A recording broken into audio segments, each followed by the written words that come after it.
জীবনের এমন এক পর্যায়ে এসে দাঁড়িয়েছি যেখানে যন্ত্রণা ভাষায় প্রকাশ করা যায় না।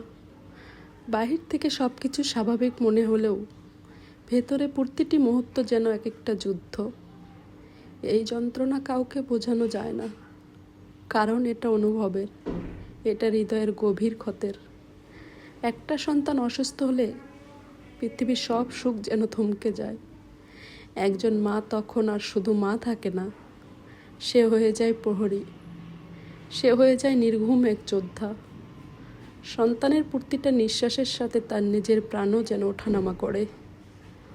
হাসপাতালের করিডোরে ওষুধের গন্ধ, ডাক্তারদের কথা, সব কিছু মিলে এক অজানা ভয়ের মধ্যে ডুবে থাকে সে।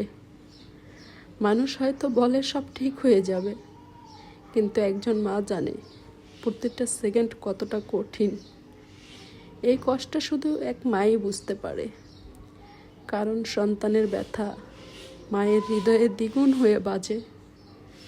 এই অনুভূতি বোঝানোর না, এটা শুধু বেঁচে থাকার আর নিঃশব্দে সহ্য করার একটি গল্প।